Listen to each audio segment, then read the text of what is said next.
What's going on, guys? It's your boy Scare Soldier back with another Borderlands 3 video, and in today's video we are going to be looking at the newly buffed Star Helix. Now the Star Helix is a DAL assault rifle that can come in a full automatic or a 4-round burst setting.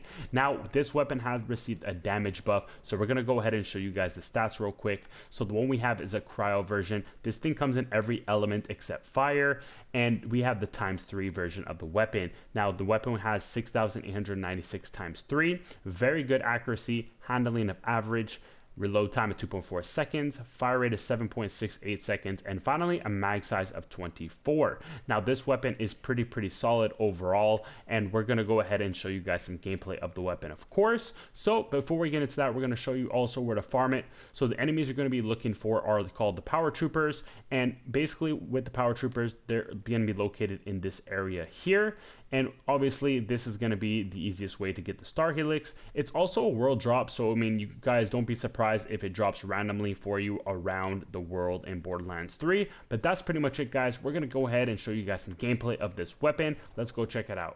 Alright guys, so we're going to be starting off the gameplay at the Trial of Discipline, and what we're going to be doing is just simply warming up with the weapon. It's been a while since I've used the Star Helix, and by doing this, it's going to get us ready for the Guardian Takedown and also get a feel of how powerful the weapon potentially is. So far you guys can tell we're absolutely destroying every single enemy we encounter. And just a reminder, guys, we are using the Pain Zane build that is already posted on my channel. So for those looking for a Zane build, this is the build to go to, especially if you want to use the clone and drone, or if you want to use the barrier and drone, you can look at the hybrid Zane setup that uses all 3 action skills. Now back to the gun. Now the gun overall has great overall stats. The stats include good accuracy, good fire rate, good damage, and also great handling, which is all good properties of the weapon, because with Zane in his skill tree we can actually add to all those stats and make them go from good to great, because we can add DPS stats like extra projectiles, extra fire rate, even more things like movement speed, which makes even more damage. So overall this gun is a great thing to use. And we also have this weapon paired on our clone to see if the clone was also able to do a lot of damage with the weapon, because the clone is a big part of Zane as well. And yes, the clone, I can confirm, does a ton of damage with this weapon as well, which is a good thing. Now what I like about the accuracy as well, aside from the damage, because the damage is awesome, is the fact that you can easily hip fire this weapon and hit critical hits. And because you can hip fire, it gives you the advantage of being able to move at top speed with Zane, especially with him, because he relies on speed to give him that damage. So overall, guys, I love the way this gun feels, and I think the ultimate test is going to be at the Guardian Takedown, where you're going to meet some of the toughest enemies in the game. So that's where I think we're going to take this gun right now. As you saw, we just obliterated this final boss here, so we're going to go ahead and take this weapon at the Guardian Takedown. Alright guys, so we're at the Guardian Takedown now, where we're going to see the true test of the Star Helix, and so far this gun is dealing a ton of damage, which is a very pleasant surprise. Now what we're going to be looking for as well is if this thing is good against the normal Guardians, which I'm sure it will be, because typically the creatures are quite beefy themselves, so the Guardians typically will also have roughly around the same health. Now when it comes to what the element we're using of the weapon, it's not preferable because we're using cryo, and the Guardians actually have blue shield bars, and those shield bars are literally horrible with cryo. What you want is shock or radiation, and we don't have a version of the Star Helix with that, so we're going to do our best to see how much damage we can get out of the gun during the crystal phase, but I'm sure we will able to do well, because so far we're really dealing a ton of damage. Alright guys, so we made it to the crystals, and we're going to show you that this gun is also very good against the Guardians, because people did have some questions saying in my previous videos that the creatures in the beginning of the Guardian Takedown are not that good, and the Guardians are a lot harder. And I just want to say that no, they're not. The Guardians and the creatures have pretty much the same amount of health.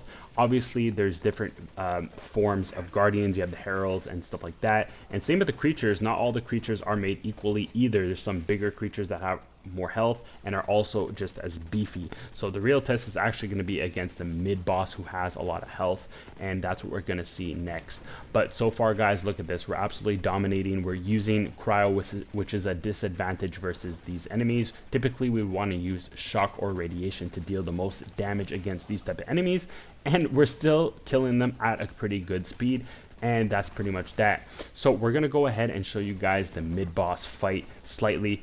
I'm not even gonna bother showing you guys his health bar because it doesn't even make sense. We're completely at a disadvantage, so that's not gonna be a good way to showcase the gun. So we're gonna showcase it in regards to taking care of his armor, because cryo is good against armor, and that's what we want to show you when we're showcasing the gun. So let's go ahead and show you guys the mid-boss fight right now.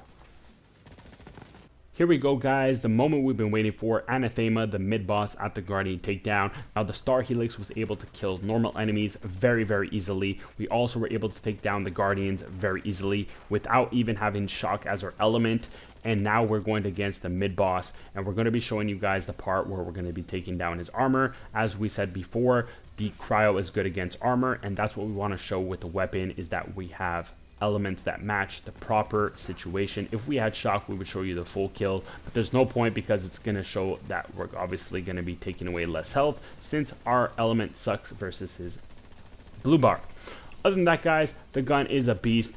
So my final review of the Star Helix is that it's an overall very, very good balanced weapon. The buff really made this gun a lot better and go into probably, I would say, the A tier. I wouldn't say it's quite an S tier because there's nothing that special about it. There's not like a crazy effect considering that it's a legendary weapon. It just shoots very averagely like a normal assault rifle would, and that's pretty much it. So overall, I would definitely say this is an A tier or at least a top tier assault rifle. It can do the Guardian Takedown. It can do all the content in the game very effectively, and that's pretty much the most important part. So was the buff a good buff? Yes, Gearbox did a great job of buffing the weapon because it can take on Mayhem 10, which is exactly what we want. So I would say go ahead and farm this gun, guys. Feel free because it is very good and you guys are having a lot of enjoyment out of it. So I'll catch you in the next one. It's your boy Scared Soldier signing out.